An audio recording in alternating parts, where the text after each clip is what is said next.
Siku chache tu baada ya kuruhusiwa kutoka hospitali, manusura pekee wa ajali ya Air India ameuaga mwili wa ndugu yake aliyefariki katika ajali hiyo. Akiwa bado na bandage usoni, Vishwash Kumar Ramesh alisaidia kubeba jeneza la kaka yake aliyejulikana kwa jina la Ajay katika mji wa Diu ulio kwenye pwani ya magharibi mwa India siku ya Jumatano.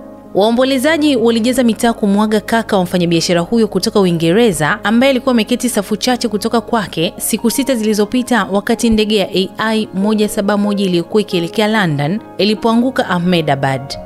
Bwana Ramesh alipona kwa miujiza ajali hiyo mbaya na aliweza kutembea hadi alipopata msaada wa matibabu. Mazishi mengine kwa waathirika yamefanyika sehemu mbalimbali za nchi, lakini baadhi ya familia bado zilikuwa zinasubiri miili ya jamaa zao kurejeshwa kwao. Ndugu waliovunjika moyo wamekuwa wakitoa sampuli za DNA kusaidia kutambua wapendwa wao katika mchakato unaochukua muda mrefu kwa uchungu. Kufikia Jumatano, msimamizi wa hospitali ya serikali ya Civil, Daktari Rakesh Joshi, aliwaambia waandishi wa habari kuwa waathirika 208 walikuwa wametambuliwa. Mazishi hayo yalifanyika huku mwenyekiti wa Air India akithibitisha kuwa ndege ya Boeing 787 Dreamliner iliyopata ajali haikuwa na rekodi ya matatizo ya injini.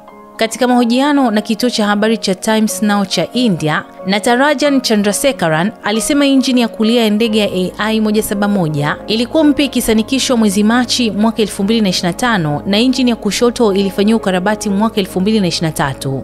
Wataalam kutoka idara ya upelelezi wa ajali za ndege ya India wanafanya uchunguzi kwa msaada kutoka Uingereza, Marekani na maafisa wa kampuni ya Boeing.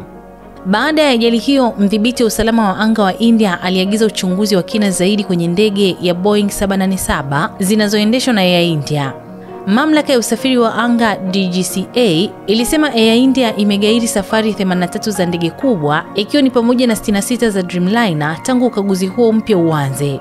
Hata hivyo, ilielezwa kuwa hakuna masuala makubwa ya usalama yaliyobainika. Air India ilisema itapunguza safari za ndege kubwa za kimataifa kwa 15% kwa wiki chache zijazo. Iliorodhesha ukaguzi wa ziada wa kiusalama na usumbufu wa uendeshaji kama sababu za hatua hiyo.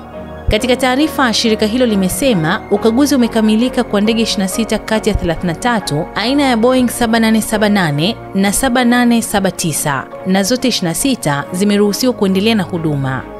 Kupunguzwa kwa safari hizo kutaka kuendelea hadi angalau katikati ya Julai kunaendelezwa ili kuhakikisha udhibiti wa shughuli, ufanisi bora na kupunguza usumbufu wa abiria, ilisema Air India inayomilikiwa na kundi la Tata.